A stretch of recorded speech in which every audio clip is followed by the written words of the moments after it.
আমি ওই কথা দ্ব্যর্থহীন কণ্ঠে বলতে চাই, বাংলার জমিন থেকে কোকাকোলার টাকা নিয়া আর পেপসির টাকা নিয়া আমার জাতি মুসলমান ফিলিস্তিনি ভাই আর বোনদের উপরে আক্রমণ চালাইবা, মুসলমানের গায়ে রক্ত থাকা অবস্থায় কোন মুসলমান এই নির্যাতন সহ্য করতে পারে না। কথা বলেন ঠিক কিনা?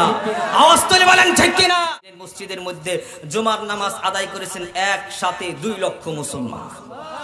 জোরে আওয়াজ যদি উচ্চ আওয়াজে না হয়, বাংলার জমিনের মুনাফিকরা আমাদের উপরেও সেই ফিলিস্তিনির মুসলমানের মতো আমাদের উপরে অত্যাচার চালাবে। কথা বলেন ঠিক কিনা?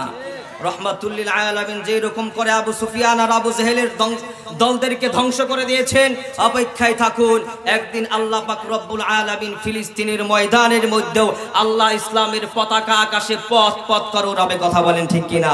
গত শুক্রবার নিউজ পাইলাম আল আকসা, সুবহানাল্লাহ, এটা বোঝা গেল ইসলাম বিজয়ের সময় কাছাকাছি চলে এসেছে। এখন আর মুসলমানদের ঘরে বসে থাকার কোনো সময় নাই। কথা বলেন ঠিক কিনা?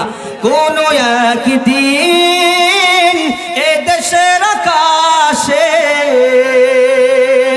কালেমার পতাকা দুলবে, সেদিন সবাই খোদাই বিধান পেয়ে দুঃখ বেদনা ভুলবে। সেদিন আর রবে না হাহাকার, জুলুম অন্যায় ব্যভিচার, সেদিন সবাই খোদাই বিধান পেয়ে দুঃখ বেদনা ভুলবে। কথা বলেন ঠিক কিনা?